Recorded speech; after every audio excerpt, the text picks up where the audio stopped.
All right. Hello again, everybody, and welcome to another exciting episode of D&D Deep Dive, the show where we dive deep into various classes, subclasses, and other aspects of D&D 5e to help you better understand how they were designed to be played and how to get the most out of them. Today, I know it's been a little while since I've done one of these, but a new Unearthed Arcana has just dropped, and I need to talk about it. It introduces some new subclasses that are based around psionics, which is a big deal to me, and kind of gives an update on the psionic class they had before, which for the life of me, I'm drawing a blank now. On what they called it, the mystic. That's what they called it.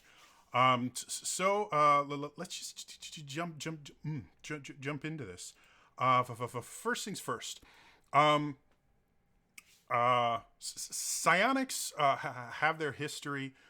I believe they were introduced maybe in second edition. Basically, they're psychic powers, which is normally kind of reserved for science fiction instead of fantasy. Fantasy, everything's done with magic. But psionics, I believe, were introduced with a campaign setting called the Dark Sun, or if they weren't introduced with it, they were heavily featured in the Dark Sun, and the Dark Sun was basically a post-apocalyptic version of the D&D that was designed to be extremely hard on players. In most the Dark Sun campaigns, you don't even try to start at level 1. All your characters will just die. You generally start at level 3 or level 5 because the world is just that rough. And for me personally, Dark Sun was the first D&D related content I was ever exposed to through the Dark Sun Shattered Lands of a video game for DOS. Which I have on my computer now from GOG, and I still play it. It's a brilliant game. It's a ton of fun. But so for me, psionics is a big deal because it was a massive part of the Dark Sun. The world of Athos in the Dark Sun was basically the gods are either dead or they have abandoned the world. Divine magic doesn't really work correctly. The planet itself, because there's no god or goddess of magic, the only way for spellcasters to cast spells was through doing the thing called defiling, where they would literally rip magical energy out of the ground around them and use it to cast spells, which caused the entire world to basically become this giant kind of desert planet. As that happened, people started developing new ways and kind of mutating due to all just the crazy stuff going on, mutating and developing these new ways to do supernatural things, and that's where psionics came from. In Dark Sun, everybody has at least mild psionic abilities. Sometimes it's as simple as just being able to pick things up without touching them.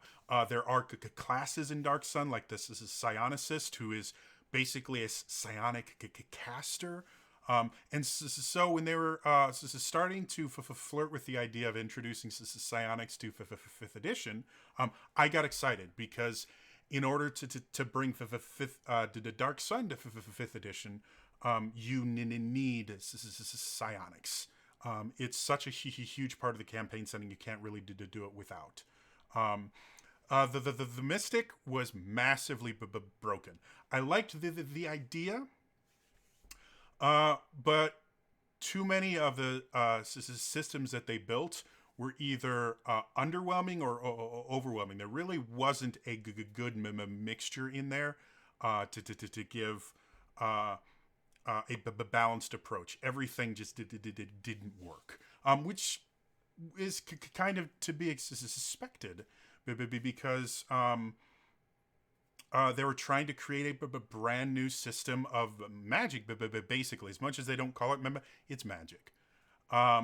And they already had some pretty distinct systems. You had your kind of wizard system with spell slot levels and memorizing spells and that. You had the warlock system, which was born more off the idea of very heavy cantrip focus, and then a few really powerful spells. And then you had slight modifications, like sorcerers that could bend spells, or clerics who could basically didn't have to learn spells. They just picked ones every morning. So they had modifications, but it all used the same kind of a fundamental system. And adding psionics in basically created a brand new way to look at doing extraordinary things. With this update, they've basically said the mystic has kind of been scrapped. They don't like the idea of adding a pure psionic based class right now, because in general it would do things that other classes already did, which they wanted to avoid since the 5th edition's inception. They don't want, oh, that's the nature, wizard or something like that. And it wasn't working. So what they decided to do is rework a few subclasses from a couple different classes to be psionic focused, and to give all psionic subclasses a kind of connecting thing. They have this new feature called the Psionic Talent Die, which we'll get into when I talk about the Fighters subclass, which is the only one I'm covering in this video. The other two will be covered in subsequent videos. But it gives a way where the way I kind of envision this working, if this works well, is every class will have a psionic subclass you can choose if you want to play as a psionic character. And they introduce a bunch of feats as well that can let you not only add psionic power to any class, but also modify it a little bit. Yeah, it's an interesting idea. I think I like the idea behind it. I think practically some of these things are going to have to be reworked pretty heavily, because it's a little bit. Well, let's get into it, and I can to talk about specifics. So, for the fighter, we have the Psi Knight, which for first things first, not a huge fan of the name. I would much rather like the idea of Eldritch Knight, Psi Knight, Nature Knight, Purple Dragon Knight. Just putting a knight after something isn't, for me personally, is not the most creative thing. He says after creating a class called the Dragon Knight. To be honest, though, the Dragon Knight has been around for a while, so I'm not a huge fan of the name of it. I'd rather see them come up with a more unique name. But ignoring that, basically, the Psi Knight is going to be a fighter that we've already talked about the fighter before. The idea that they get lots of attacks, very useful. And they get extra feats to hyper customize the class, is really what defines the fighter, along with their action surge, which kind of fits into that extra attacks things where they just get even more attacks. So when looking at the Psionic, what I'm kind of anticipating before I go into it is something that's going to give them a lot of options for modifying their attacks or giving them new ways to use attacks. And things along that line. Attacks and defense as well. They get an extra action once per, I believe it's short rest. It's been a while. With their actions as a surge. So I would assume, if this is written correctly, that that's what it is. Now, going into it, the first thing they get at level 3 of choosing the Psionic is what's called Psionic talent. Each one of these classes is going to have Psionic talent as one of their level 3 abilities. And each one is going to give you a couple different ways to use this particular thing, but one thing that they all have in common is what's called the Psionic talent die, which starts as a D6. The basics of it are, when you are a Psionic class, you have a Psionic talent die. It's a D6, and it gets bigger as you go along. Basically, most of the time when you use some sort of psionic power, you're going to roll that die or use it in some way. When you roll the die, it will have a couple different things that it does. Sometimes the number actually won't even factor into anything. It's just the act of rolling the die that lets you use things. But because the die itself is not used like you would use any other limited resource. If you look at spell slots, you cast a first level spell, you subtract a first level spell slot. Or uses of key. You use a point of key, you get rid of that point of key, and then you can refill them. With the Psionic talent die, what happens is when you use most of these abilities, either you roll the die, or you just to change the size of the die. I'll explain in a moment. But you roll the die, and if you roll the max number on the die, which starting as a 6, if you roll a 6 on the die, the D6 turns into a D4. So your psionic power gets a little lessened because you pushed it pretty hard. If you roll a 4 on the D4, since we don't have a D2, the psionic die disappears altogether, and you can't use any of your psionic powers until you finish a long rest. So hearing that, you're like, wow, you could use this thing 2 times and then be done for the day. That doesn't sound really good. Well, the other thing that can happen is if you roll a 1 on the die, you will upgrade the die. So if you have a D4 and you roll a 1, the die gets upgraded to a D6. Now, it can only go as high as whatever your normal die is. So if it's a D6, you can only get as high as a D6.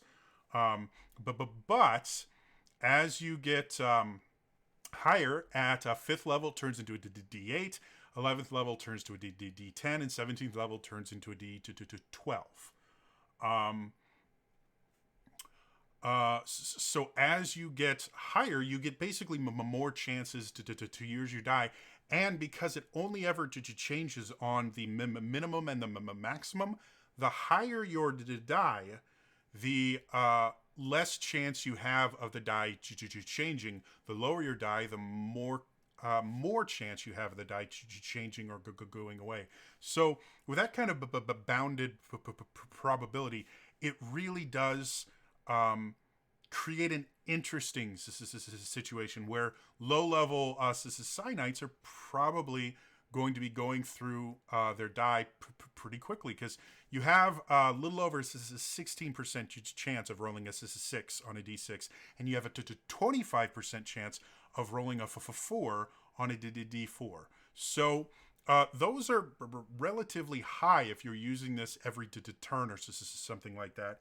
So you really have to kind of gauge it when it's that low. As you get to higher levels, if you have a, let's say a D10, just to choose an easy one, you would have to roll a 10, an 8, a 6, and a 4 to completely use your psionic talent die without rolling a 1 on any one of those rolls. And as the die gets lower, the chance of rolling a 1 gets higher, just like the chance of rolling a 6 gets higher. So it's an interesting idea. I need to see it played to really find out if it's as massively broken as it sounds like it could be. Because like I said, once you're rolling a D12, the likelihood of rolling a 12 is pretty low. You're talking less than 10%.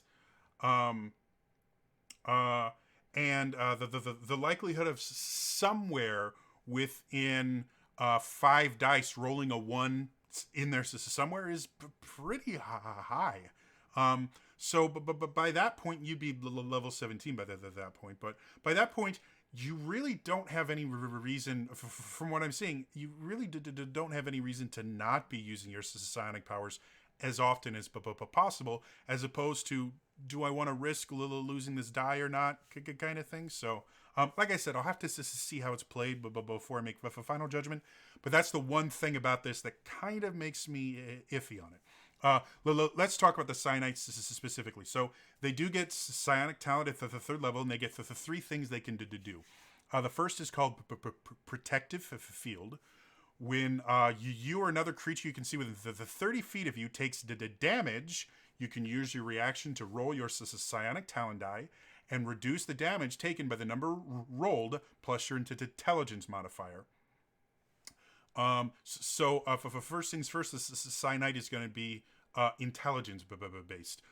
With it being a fighter, you can go either way in general with a fighter, either strength or dex based. So with this, you could make a Psionite that wears heavy armor, big sword and shield, and then has intelligence as their secondary stat.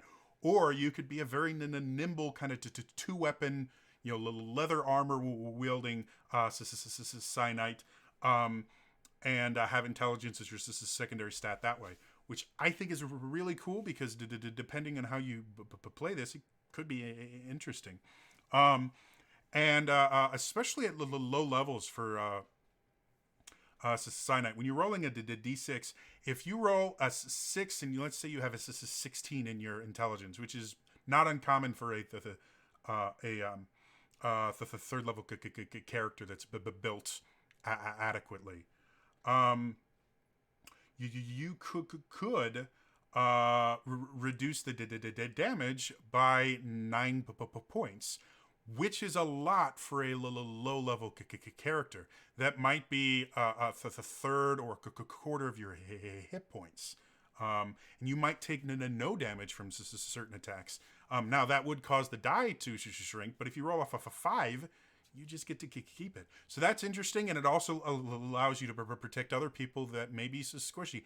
If a mage takes some damage, and it does say damage, not from an attack or something like that, so even if you're just walking along and to trap springs, and maybe your cleric was a little low on health and now they're gone, you can protective field them, and really add some interesting aspects to playing a fighter in general, especially if you go to sword and board. So, the second one is called Psi-Powered Leap. When you make a high or long jump, which is something not a lot of people pay attention to in the rules, is the rules for how to do a high jump or a long jump. But they can be really useful. And when you do that, you can roll your psionic talent die and extend the distance of the jump up to a number of feet equal to twice the number you rolled, plus twice your intelligence modifier. So again, if we go with that 6, that would be 12 plus the 6 from your intelligence modifier, 3 times 2. That would be an additional 18 feet. Which, if you're going Upwards meaning means you've just jumped 2 stories. Now, falling from that distance not going to be fun, but that could open up, especially in an if you're going for a ranged fighter, that could open up a lot of sniping positions. It could allow you to explore caverns and the things like that in an entirely different way. And in combat as well, you could use that to very quickly cover the distance, because this extra distance costs you only 1 foot of movement. So if you need to get halfway across the battlefield to save someone, or do something like that, this will give you extra movement by allowing you to just long jump over to them. And it's a lot of movement, even with a D6. As you get higher, if you go up to a D12, which by that point you might even have an 20 intelligence, that would be to 24 plus 10. That'd be 34 extra feet. That's effectively doubling your movement speed. So really interesting. And then the final one, and this is the one that I think fits into the fighter class the best, is to telekinetic strike. You can propel your attacks with telekinetic force. Once on each of your turns, immediately after you deal damage to a target within the 30 feet of you with a weapon attack, you can roll your psionic talent die and also deal force damage to the target equal to the number roll. So this is straight up. This is straight up just additional damage. Now, the wording here makes this slightly different than, say, like a smite, which is kind of what this is similar to. Where if you roll a crit, this says immediately after you deal damage, which would imply you do your damage roll and then you can add on the telekinetic strike, and you wouldn't be able to double the die. This would be something I would ask for clarification on. For me, but personally, if I was running this at my table, I would probably say, yeah, you can crit these psionic die, but if you roll a 6 on either one of them, you're going to you're going to drop the die. So extra damage, extra chance that you're going to drop your die. Yeah, those are the 3 things it comes with, which again really changes how a fighter might be played. None of these are like the PHB Ranger things, where they actually would actively fight against the abilities of the base class. But none of these really mesh well with the kind of core features of being a fighter. You know, none of them are really kind of giving you benefits to those extra attacks that they get tons of. Even the telekinetic strike, you can only do that once per turn. So that kind of limits the usefulness of that. However, with the other things that you can do, it really kind of expands how you can play the fighter, and makes them play differently than you normally would, which I like. Excuse me. I like that idea of having these subclass just kind of expand the options you have, instead of just reinforcing everything that the base class can do, which I think most other classes do. This one, thus far, that's the only thing it's done. So interesting. We'll see how it goes. Going up at level 7, you get to telekinetic adept, which basically gets you to 2 more ways to use your psionic die. The first one is called psionic thrust, which is when you deal damage to a target with the telekinetic strike of your psionic talent. So remember how the telekinetic strike just really wasn't that useful? Well, here's a way to actually make it a little more useful. You can force the target to make a strength saving throw against a DC equal to 8 plus your proficiency plus your intelligence. So again, this intelligence based subclass. Unless this save succeeds, you can knock the target prone or move it up to 10 feet in any direction horizontally. That changes things and makes that telekinetic strike massively useful for a fighter. The ability to knock a target prone when you get extra attacks and things like that is amazing. Because if you're a melee fighter, you can telekinetic strike on your first attack. They fail, you knock them prone. Every other attack, melee attack you make that round will have advantage, along with any of your other friends that may make melee attacks against it. If you're a ranged fighter, knocking them prone, not a good idea. It gives you disadvantage. Moving them, though, is really useful. You can use this basically as I reference 4th edition a lot because I loved it.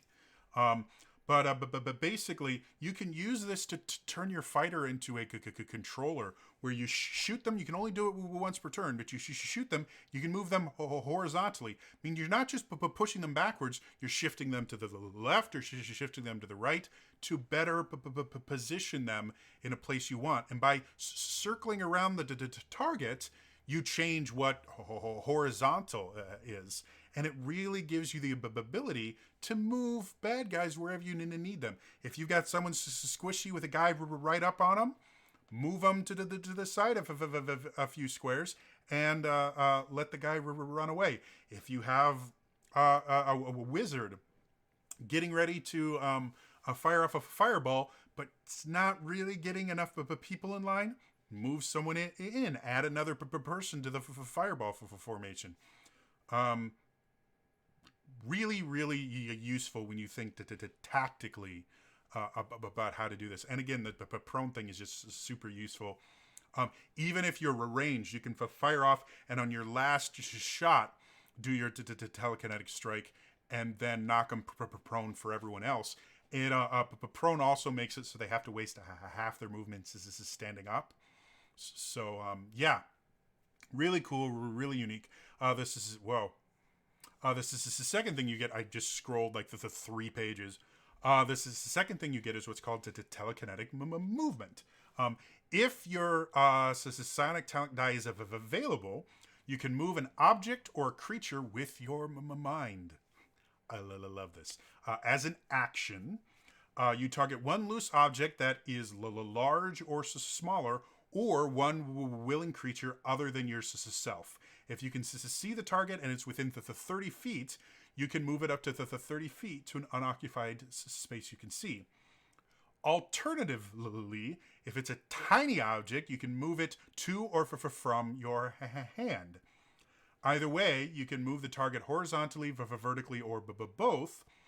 When you take this action, your psionic talent die decreases by 1 die size. So that's what I was talking about, where sometimes it's not you rolling, it will just auto decrease the size, which can be worth it. Again, with this telekinetic movement, this is 30 feet of movement. So if you've got, because it's forced movement, if you've got an ally that's in trouble, you can literally just pull them out of trouble. If you need to place something very specific, like maybe you have a bottle of Alchemist's Fire, and you want to ensure that it hits a very specific place, and you lowball the dexterity for your fighter. Just telekinetic right where you want it to go. No problem. Or if you need to get a key that's across the room. This opens up so many different options for you to play your cyanite and just gives you so many more things. Even something as simple as like Eldritch Knights can just call their weapon to their hand. Well, a cyanite can just psychic their weapon to their hand as long as they can see it. Massively useful. To 10th level, you get psi enhanced metabolism, which gives you resistance to poison and psychic damage and immunity to the poison condition. Immunity to the poison condition is massively useful.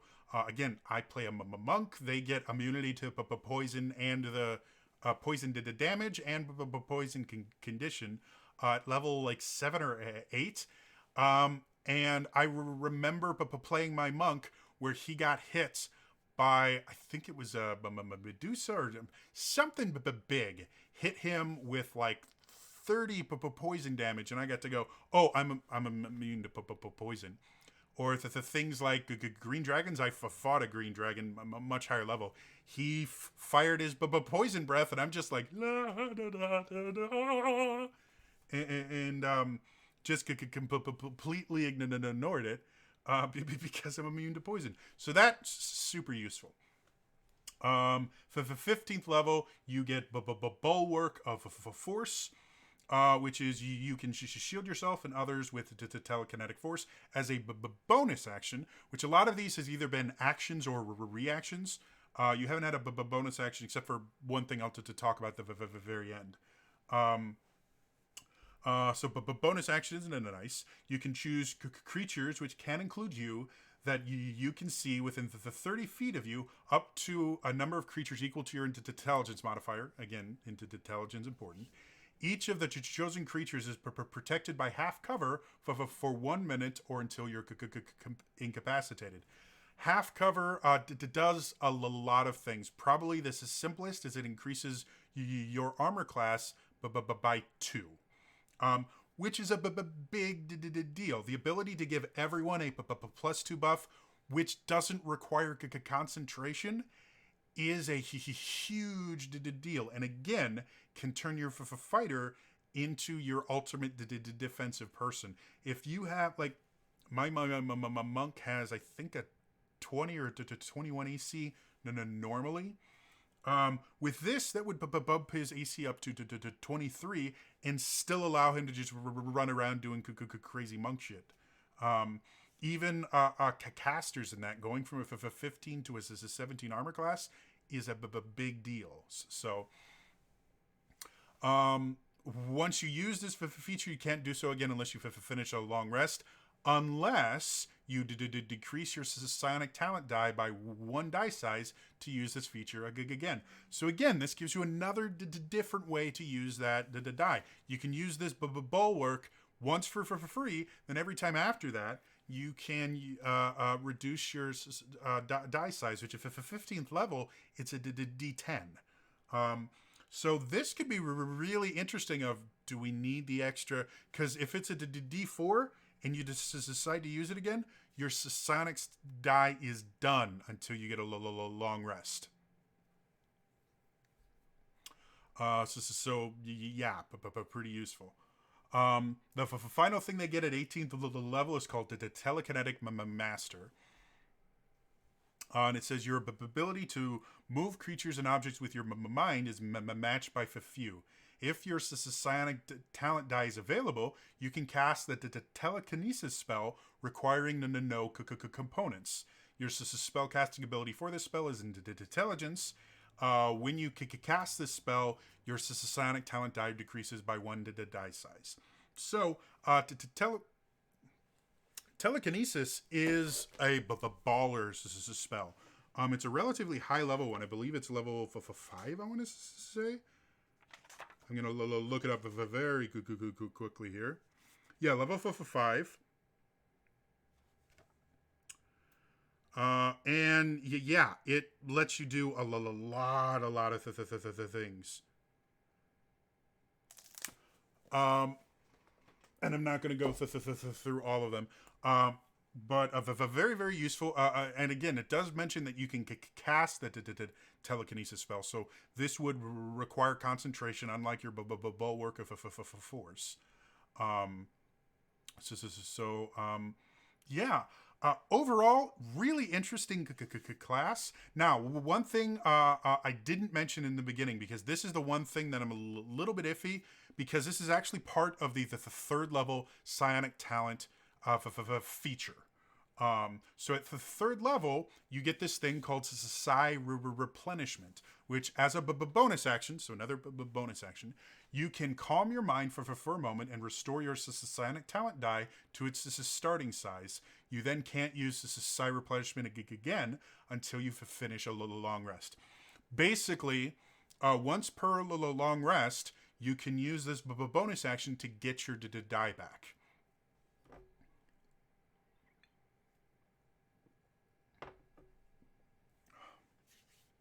Again, at low levels, this is going to be heavily utilized because it literally can take to 2 rolls for you to lose your die completely. So having basically an extra to 2 rolls that you can use is useful. Um, uh, the one issue I have is you get it right at level 3. Which again, I just mentioned, it can be really useful at level 3, but it can also be really abused at level 3. Like even something as simple as that telekinetic strike. Yeah, an extra d6 of damage doesn't sound like a lot, but when you're already doing, normally at the third level, most characters are only doing between a d6 and a d10 of damage. So adding a d6 on once per turn is a lot of damage at that level, and having you possibly lose it after 2 rolls is a great limiting factor. As you get to higher levels, where you get these things that just automatically lower your die, I think it makes more sense for Psi replenishment to show up. Maybe at like level 7, or maybe even at level to 10, I would say, with the enhanced metabolism to add Psi replenishment, or even as part of the third level feature, just say at level to 10, you can use Psi replenishment. That's the only kind of modification, because right now, yes, you can lose your die after 2 rolls, or you can constantly be rolling, to 2, 3s, and 4s, and never lose that die. Like, it's entirely random whether or not you lose this die. And anytime you roll a 1, it's going to go up again. So the idea that you can just get a free die at such a low level, to me, seems a little bit overpowered. Anyway, I was trying to keep this under for 40 minutes. I think I'm going to succeed. That is the Psi Knights. If you have any ideas about this, or you have other things that you want us to see me cover, but put them down in the comments below. Also, in the comments below, tell me, did you ever look at the Mystic class, or play it or anything? And what are your thoughts on the class itself, and the fact that it looks like Wizards is kind of scrapping the idea of a psionic class in favor of psionic subclasses? What's your feelings on that? Are you going to miss the Mystic? Are you kind of glad it's gone? I'd love to hear that as well. Otherwise, that's all for me today, and I will see you guys in the next time. All right? Bye-bye.